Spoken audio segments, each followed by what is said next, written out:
Кизамидзуки. Эта техника пришла в карате из оружейных практик. В основе лежит работа с копьем, работа копейщика. Сам по себе удар не является ударом как таковым.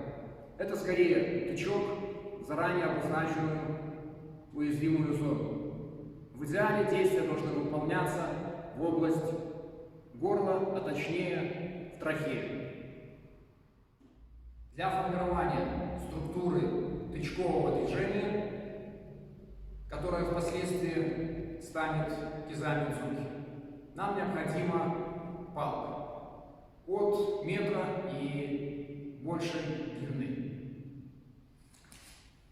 Вот у нас есть палка, мы ее берем возле одного конца и вторую руку размещаем на таком расстоянии, чтобы наши бедра были внутри рук. После этого выполняем движение на подсаживание и выпад вперед. Принципиально важно, чтобы руки работали совместно от плечевого сустава, чтобы движение было двумя руками вместе. Движение двумя руками и возврат. Движение двумя руками и возврат. Движение двумя руками и возврат. Приходит время для отработки возвратного движения. Для этого мы делаем такой же тычок вперед. И после этого забираем палку вниз. И возвращаемся на место. Движение получается вперед-вниз. Вперед-вниз. Вперед-вниз. В движении на возврате участвует только передняя рука. Только передняя рука. Вторая рука просто остается у основания палки. Полностью движение жестко, жестко, жестко, жестко, жестко, жестко. Принципиально важно, чтобы передняя нога двигалась в носок. И одновременно с носком мы попадали палкой в воображаемую мишень. После формирования структуры тычкового удара и возвратной части этого же удара мы переходим к целеопределению и к работе в мишени. Мишенью для нас является область трахеи и подбородка. Но первое – это область трахеи. Если у нашего оппонента подбородок приподнят, то мы выполняем движение сразу в область трахеи. Если подбородок прижат, то мы выполняем движение непосредственно в подбородок. Но по факту это один и тот же уровень атаки.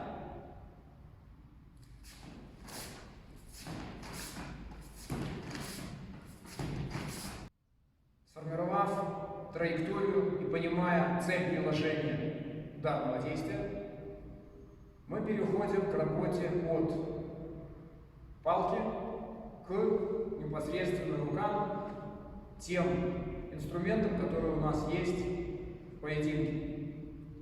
Действие выполняется точно так же на выпад рукой снизу вверх. Структура движения та же самая. Точно так же мы работаем обе руки. Мишень, точно так же трахея, положение бьющей руки на фалангу указательного пальца. Специальные упражнения для развития скорости и силы тычкового удара. При выполнении кизамидзуки практически не участвуют в работе мышцы сгибатели руки. Это бицепсы наши, двуглавая мышца плеча, и мышцы разгибателя. Трехглавая мышца плеча, мышца антагониста. Движение выполняется за счет мышц плеча, которых минимальное количество, и в основе своей сухожилия. Движение через сухожилие. Таким образом, для развития скорости и силы тычкового удара нам необходимо использовать связки и сухожилия. Первое упражнение.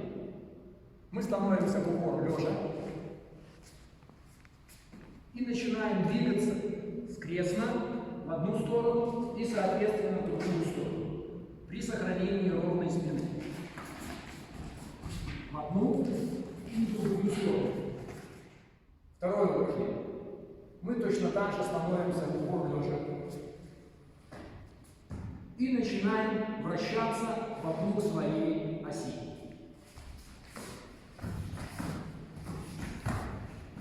И то же самое в обратную сторону.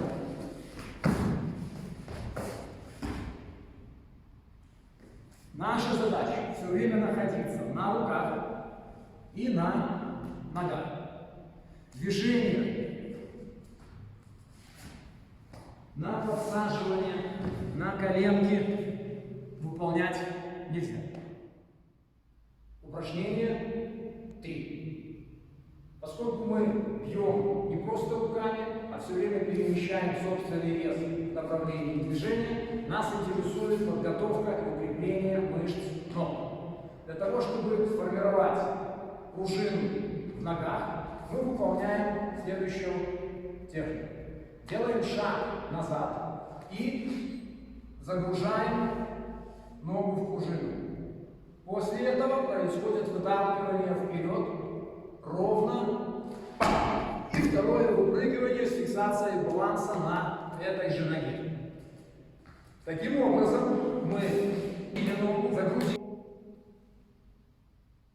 Сделали момент выталкивания и снова ее загрузили. Отсюда и наша задача устоять в этом положении. Прогрузить ногу еще раз. То же самое на вторую сторону. Четвертое упражнение связывает работу рук и ног вместе. Этим упражнением мы развиваем скорость выполнения кизами-дзюки. Для этого становимся в стойку, выполняем забегание и после этого выталкиваемся передней ногой и выполняем, собственно, тычок вперед. Стойка. Стойка. Наша задача убрать паузу между постановкой и выталкиванием вперед. Стоп. Стоп. Пас. И остаться в пружине на первом шаге и на втором. Независимо от того, какая скорость выталкивания, мы продолжаем контролировать баланс после удара.